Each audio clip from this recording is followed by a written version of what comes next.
Hello, everybody. This is Emar Substitute. Welcome to another edition of Fighting Peaches. In this edition, we are going to play the presser of Georgia State football quarterback Christian Veilleux following the team's third 24-21 home victory over Chattanooga. And we're recording this on September 8th. The event took place on September 7th. So we are doing the morning after show as far as Georgia State football and that victory over Chattanooga. And this part of it features the video and audio of a Christian following the team's victory. As always, follow everything that we do. Go to the mothership, the sportsinquirer.net, premier site for news and notes in the world of sports. You can also go to our social media platforms on Twitter/X, Instagram, and Facebook. Look us up under Emar Substitute or the Sports Inquirer. And finally, make sure you like, share, and subscribe our audio and video host, which include YouTube, SoundCloud, Spotify, and more. As I mentioned, we have the post-game presser from Christian following the team's victory over Georgia State's victory over Chattanooga. Let's get right to it. Enjoy. Win, but I don't think we're happy with how he played. Definitely made a lot of mistakes, missed a lot of opportunities. I know I got a lot of things to clean up, so I think I'm excited to come in tomorrow, watch the film, and then Monday we're just gonna put our best foot forward and learn from it, and move on to Vanderbilt. But tonight we'll enjoy the win, that's for sure. Back here. What was the difference in the second half, especially on third down conversions, that helped you, to the victory? I think it was just the attitude that we had to, pick up. I think we came out a little flat, and then once we were kind of in a situation where, hey, like we really need to make a play, I think the guys finally switched the flip a little bit. Or, I don't know how to say it, but we kind of figured out that, hey, we need to go out here and we need to score because we're making this game too close, and it should have never been this close. But hey, win's a win. So.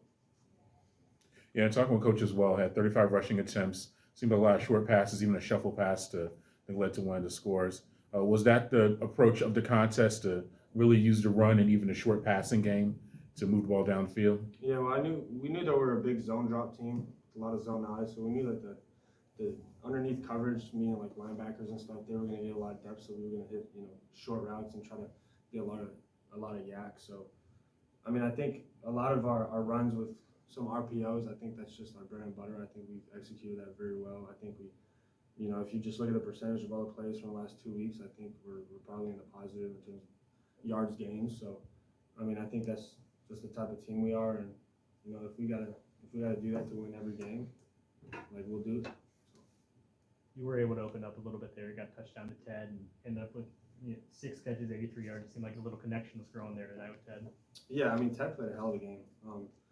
Ted's always been a dude where he came in. A lot of us were looking at Ted like, yeah, this guy's a dude. Like, this guy can really help us. And I think throughout camp in the last week, I think he's really figured things out. I think he's kind of learning how he needs to play and how he fits into this offense. And I mean, I'm super proud of Ted. He definitely made a good play on that first touchdown. I kind of threw a terrible ball. I was trying to back shoulder him and let him into the defender, but I mean, he's got the size to go make that play, and he did. So proud of him for that.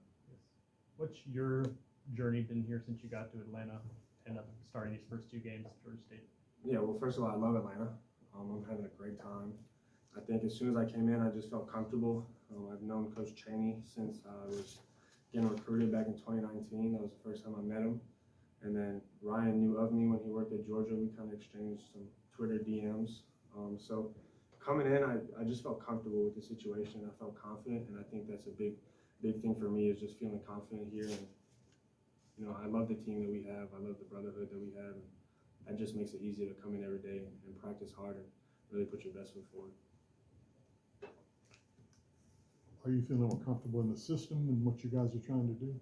Yeah, I mean, I came from a pro style offense, so to me this is, what I'm used to, and having, a second year under this kind of offense, I think it's helped me a lot for sure.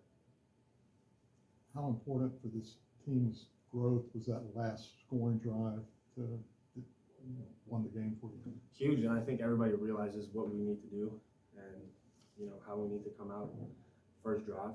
I think everybody learned I think we came out a little sluggish. We got to step it up, but the fact that I rallied everybody, on the sidelines, and I told everybody, like, hey, this is about attitude. This is about the next play. This is about, like, it's either we win the game or we lose the game. Like, we got to go out here and we need to play better than we played, and I think the guys stepped up. Everybody realized it. So, I mean, I'm really proud of our guys for that. Did you realize it was Coach's birthday? I did. So I found out this morning. So when I saw him before going to breakfast, I wished him a happy birthday. And then in my head, I was like, ooh, we better get a win. And I was Coach McGee's not going to be happy. So Coach McGee's happy tonight. I love it. And take me back to the play where it was a fumble. A person looking at it, I wasn't really sure if it was a fumble. You were sacked, and do you look? Have you? I know you have. Did you feel like you fumbled it, or? Yeah, I definitely felt like I bobbled it. Just being honest, he kind of hit me from the blind side, so I wasn't expecting it, and he did a great job of hitting the ball. So the ball kind of came loose, and as I was coming down, I kind of lost the grip. And yeah, that's definitely one I wish I could get back, work on that ball security. I'm sure we'll work that in practice this week. So. But what did you say about the team after they took the lead? You were able to get a touchdown right after that, the next possession. Yeah, like I said, it's like the demeanor of how we started, and then I think we all realized, like, hey, we need to flip the switch, and we need to get going. Like, we need to win the game. And I think we just stepped up when we needed to. So I was very happy with how the guys played during that drive, and you could just tell everybody's demeanor, kind of like everybody woke up a little bit. So. With the rule changes, you know, the iPads, and communication, the helmets, how has that helped you on the field as quarterback? I think it's great to have, you know, a second set of eyes. Obviously, you always have that second set of eyes, but you can never talk to that second set of eyes until you get off the sideline and you're like, hey, that third play of the rack, they play cover 3, you should hit the seam. I think it's good when you have someone in your ear like, hey, we're calling this play, and he's, you know, Coach Cheney does a good job of, hey, think of this. If you see this, check to this. If you see this, key this defender. So I think it's been great. And now that we have the sidelines, like, you can come back to the sideline and be like, oh, I thought they were going to rotate cover 3, bring the Sam. All they did was just play low quarters, and he was just run fit. So I think it's super helpful. And, like, honestly, it's still football at the end of the day. Like, you still got to go out and execute. You can have all that stuff, but if you don't execute, it's not worth the damn. Yes. It was a timing with your receivers. Talk about, like, your connection and your relationship with your linemen, and, like, with your receivers and how that's grown since you really just got here. Yeah. Like, it's just a short time ago. Yeah, I mean, they play their tails off. I mean, every play, like, nobody's perfect, but, you know, they come back to the sidelines and they know what they need to fix, and they go out there and they have an attitude about them, which I like. And then getting to know them, like you said, I've been here since, like May 20th.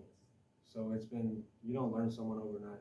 So I've kind of been learning everybody and trying to figure out how everybody acts in certain situations. I think me and AJ have a great relationship, just him being the center. And I think, you know, sometimes after practice we'll sit on the bench and we'll just talk, like, ask each other life questions.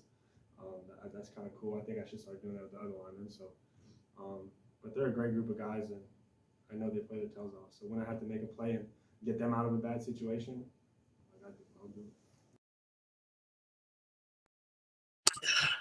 Okay, and that was Christian reflecting on the Georgia State victory over Chattanooga. He finished the night 26 of 38 for 238 yards and 2 touchdown passes. So a very efficient performance for him in the victory. And we'll have a lot more on his impact on the team and contributions, as well as previewing their upcoming contest against Vanderbilt in our next edition of the next edition, at least Georgia State related football wise, of Fighting Peaches. But until then, you can always go to the sportsinquirer.net to get our content, as well as visit our audio and video host at YouTube, SoundCloud, and Spotify. And make sure you like, share, and subscribe on those sites, as well as follow us on our social media platforms such as Twitter/X, Instagram, and Facebook.